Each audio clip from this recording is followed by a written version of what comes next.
मैं ये चाहता हूं कि नया साल आपको ऐसा मुबारक हो कि गुनाहन कम सताएं, सेवा का भाव बढ़े, आपकी हाजिरी दरबार में और अधिक हो। जितने आपके चक्कर दरबार में लगेंगे उतना ही काल क्रम का चक्कर कटेगा। और ये बात प्रत्यक्ष समझ लीजिए, जो समय के सत्संग में व्यतीत होता है वो कभी खाली नहीं जाता।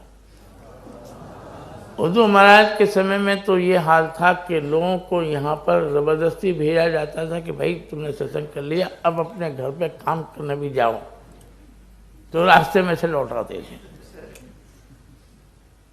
ऐसा भी हुआ कि सत्संग में लगे रहे और वहाँ पर दफ्तर में उनकी हाजिरी लगी हुई है, यानी हुजूर महाराज ने उनकी हाजिरी वहाँ भी लगा दी।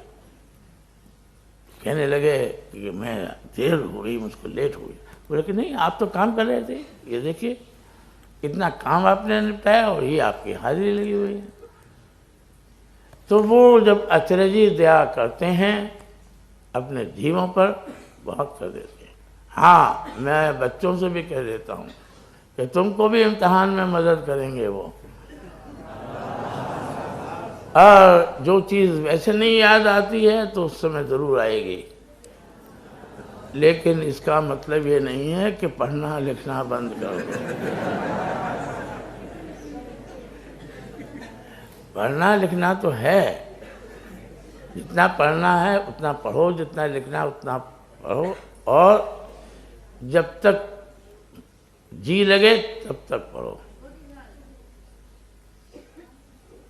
कोई मार मार के हकीम नहीं बना सकता।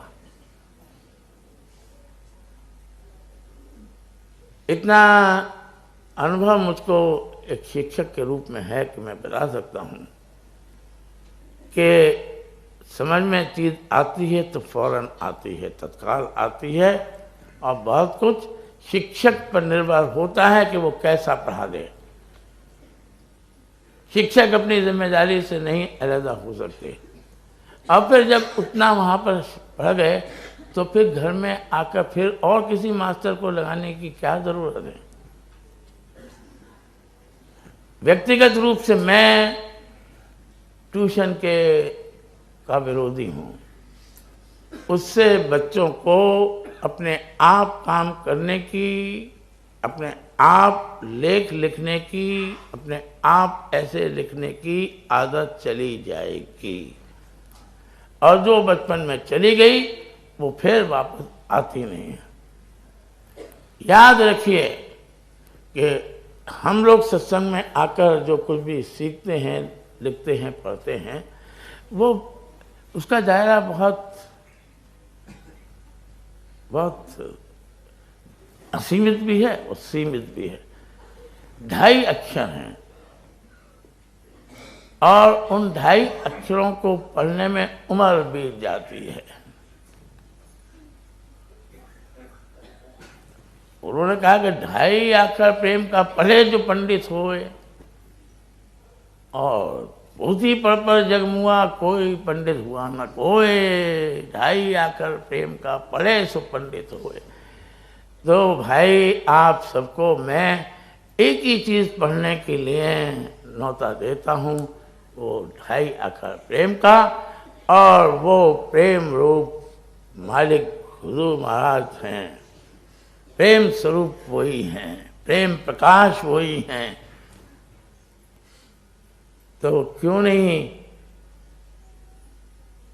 लाभ उठाया जाए, कुछ पढ़ लिया जाए, कुछ सीख लिया जाए, कुछ समझ लिया जाए, कुछ बूझ लिया जाए, और दीनता सीखिए। जब तक दीनता नहीं आएगी तब तक उनकी दयालुता की परख नहीं आ सकती। जब हम दीन हैं तब वो दयाल हैं। जो लोग अपने आप को बहुत निपुण और ज्ञानी समझते हैं उनसे ज़्यादा अज्ञानी और कोई दूसरा होता नहीं है। और वाचक ज्ञान का खंडन भी हुजूर महाराज ने इसीलिए किया है।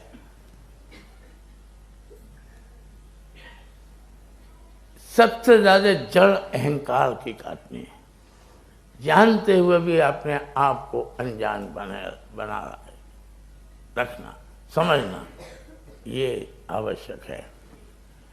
मैंने नए साल में प्रवेश के साथ बहुत से इशारे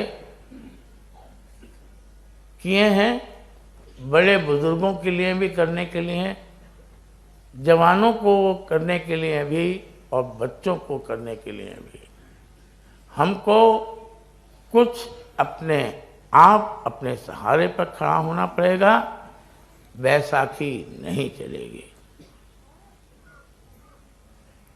दूसरी बात कि जो खुद अपने पैरों पर खड़े होने की कोशिश करता है उसको दया का सहारा मिलता है, उसको उधर से दात मिलती है, मेहर मिलती है, नजर पड़ती है, दृष्टि पड़ती है। अभी शब्द पढ़ा गुरु प्यारे, नजर करो मेहर भरी, तो वो मेहर की दृष्टि सब पर पड़ेगी, सबका काम फिलफा बनेगा। नया साल, नया उत्साह, नया उल्लास, नया रंग, परमार्थी ढंग, प्रेमियों का संग लेकर आया है। इसलिए नए नए प्रेम में भर भर के प्रेम आज भी गाओ, नए प्रेम के साथ, नई प्रीत और उमंग के साथ, और प्रेम के शहंशाह से जो मांगना है सो मांग लो। इस दरबार से न कोई खाली गया न कोई खाली जाएगा। इसलिए मैं बहुत आशा के साथ आप लोगों से कहता हूं कि नए वर्ष में निराशा छोड़कर आशावादी हुई है और अपनी प्रीत और पतित मालिक कुल स्वामी दयाल के चरणों में, हुजूर महाराज के चरणों में दिन प्रतिदिन बढ़ाते जाइए। आपके स्वार्थ की संभाल भी होगी और आपका परमार्थ भी बनता जाएगा। यही नव वर्ष का संदेश है कि सब लोग सुखी रहें, चैन से रहें, आराम से रहें, प्रगति पाएं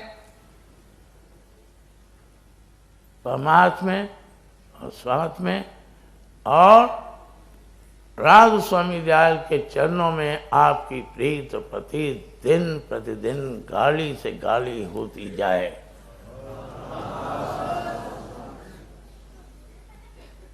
तो ये है प्रेम का संदेश, हुजूरी, इसको समझिए और अपने आप को नए वर्ष में नए ढंग से फिर से प्रेमी के रूप में ढालिए।